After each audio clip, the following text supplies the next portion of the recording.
You want to find the antiderivative of 1 over x to the 1/2 plus x to the 1/3. The first thing that you should notice is that look at the powers 1/3 and 1/2.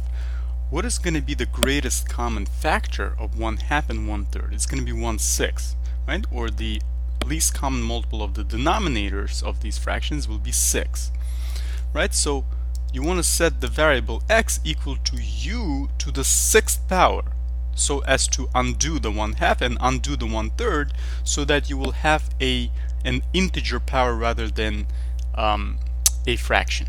Okay, so u to the 6 takes care of a half and 1/3 because 6 is the least common multiple of 2 and 3, these respective denominators, right? So what is going to be the dx? Dx is going to be 6u du, right? Using the power rule, 6 comes down, well, 5th is there, 5 is there, 6u to the 5th du, right? So this becomes what? This becomes 6, well, let's take the u out, let's put the 6 out, u to the 5th divided by the sum, right?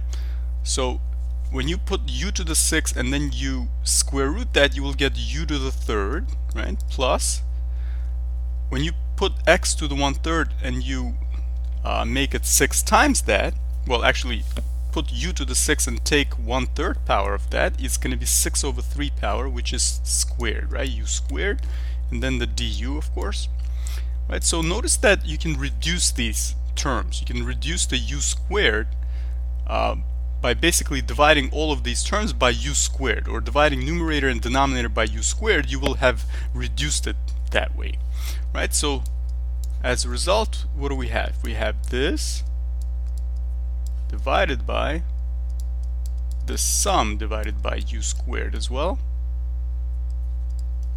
So what do we get as a result? We get u to the 3rd over u plus 1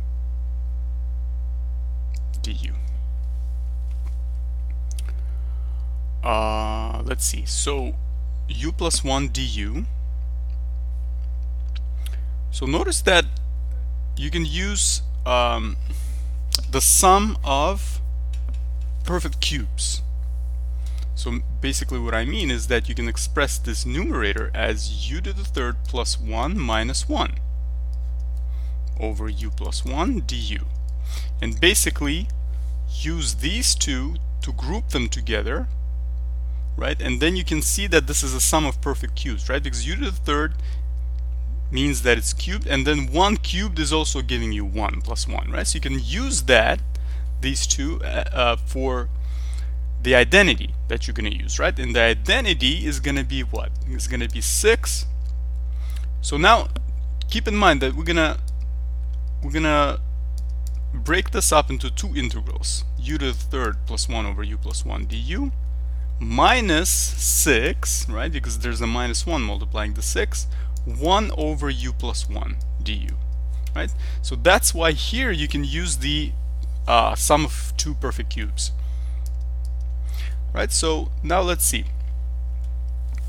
Notice that when I'm saying sum of perfect cubes, we can actually factor this. We can factor this because it's the sum of perfect cubes as u plus 1 times u squared minus u plus 1. You can check it by using the distribution, that you will get exactly this result when you multiply these two.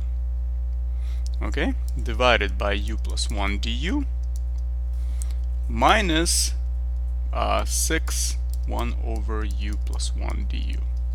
Right, so what is that going to give us? Notice that immediately these two guys cancel out, and that's exactly what we wanted, because we wanted to get rid of that fraction, right? So we're going to get what? We're going to get 6 u squared minus u plus 1 du minus 6 1 over u plus 1 du.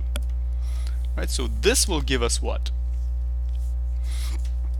This will give us so power of 3 there, 6 over 3 is 2, right? So 2u to the 3rd, that's the first term. And then there will be a 2, because the u squared will be the antiderivative, right? So 6 over 2 is 3, there's a minus sign, so minus u squared, right? plus 6u, right? Because 1 becomes a u as the antiderivative, right? And then finally, this is ln, right? Because if you do another substitution for the denominator, you will get v is equal to u plus 1. dv is just 1, right? So there's nothing else to be done, no sign changes whatsoever. 1 over v. The antiderivative of 1 over v is ln v. So ln of u plus 1, right? So minus 6 ln, absolute value, of course, right? Because inputs of logs cannot be negative or 0, right? Minus ln of absolute value u plus 1 plus a constant. But we're not done yet because we started with the x variable, right? So we have to put everything in terms of x, right? So let's see. So what was the u value? Notice that u will be solved for when you take 1/6 power on both sides, right? So u to the third is going to be x to the 1/6 to the third power, right? We're going to simplify it at the end. So minus u. Now again, u is x, the 6th root of x, right? So let's put x, the 6th root of x, and then this is squared, right? Again, we're going to simplify it at the end. Plus 6, the 6th root of x, right? Times the 6th root of x, minus 6 ln of, what is the u value? The u value is x to the 1/6 power, right? The 6th root of x, excuse me, plus 1, and then plus a constant. So let's simplify this.